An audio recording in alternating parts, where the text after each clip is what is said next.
Magandang gabi po. Ito po ang latest update natin na ngayong araw, August 7, 2026. Yung minomonitor nga po natin na bagyo ay tuloy na nalusaw yan kanina at apektado naman po ang parte ng Occidental Mindoro, Zambales and Bataan ng monsoon rain, habang ang parte naman po ng Metro Manila, Ilocos Sur, La Union, Pangasinan, Abra, Benguet, Tarlac, Pampanga, Bulacan, Rizal, Cavite, Laguna, Batangas, Oriental Mindoro, and Antique. Apektado naman po yan ng southwest monsoon. Ganon din po ang natitirang bahagi ng Visayas. Habang ang Batanes naman at Babuyan Group of Islands, apektado naman po yan ng extension ng kaulapan nitong si Bagyong Dolphin. At ayon nga po sa ating advanced weather forecast ng European Center ay ilang pang mga sama ng panahon ang mabubuo sa labas ng ating Philippine Area of Responsibility.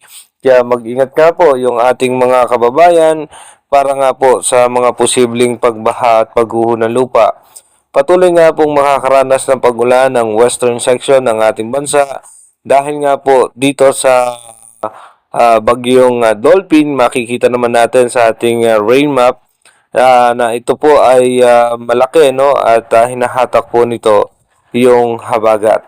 Dumako na nga po tayo sa ating advanced weather forecast.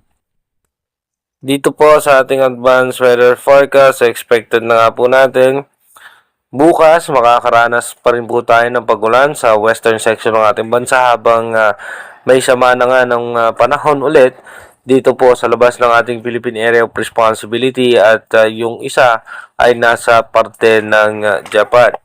Pagdating naman po ng alas 11 ng gabi ng August 8, expected na nga po natin na tuloy-tuloy pa rin po makakaranas ng pag-ulan ang western section ng ating bansa. At pagdating naman po ng August 9, ay tuloy-tuloy pa rin po makakaranas tayo ng mga pag-ulan dahil nga po sa southwest monsoon habang meron pong panibagong sama ng panahon o bagyo sa labas ng ating bansa. Pagdating po ng gabi, mas mataas pa rin po ang tsansa ng pag-ulan sa western section ng ating bansa. Kasama pa rin po dyan ang parte ng Metro Manila at Mindoro provinces. By August 10, so expected na natin sa umaga mataas ang posibilidad ng pag-ulan sa may western section ng Luzon. At ganoon din po pagdating ng gabi mataas ang posibilidad ng pag-ulan sa western section po ng ating bansa. Kung mapapansin natin, puro western section po ng Pilipinas ang makakaranas ng pag-ulan dahil nga po sa habagat. At pagdating naman po ng August 12, makikita natin yung panibagong sama ng panahon na nasa labas ng ating bansa at wala pa naman po yan magiging direktang epekto sa ating bansa. Patuloy nga pong habagat lamang ang makakaapekto sa ating bansa. By August 13, asahan pa rin po natin na southwest monsoon ang makakaapekto sa atin at magdudulot nga po yan ng pag-ulan sa western section ng ating bansa. By August 14, patuloy pa rin po habagat ang makakaapekto sa ating bansa.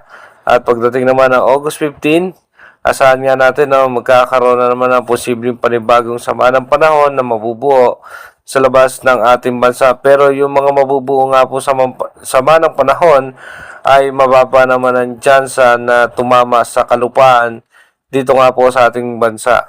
At patuloy nga po habagat ang makakaapekto at magpapaulan lalong-lalo na nga po sa parte ng Ilocos region. Inuulit ko po, yung ating advanced weather forecast is possible scenario pa lamang po yan. Malaki pa rin ang tsansa na magbago po lahat yan.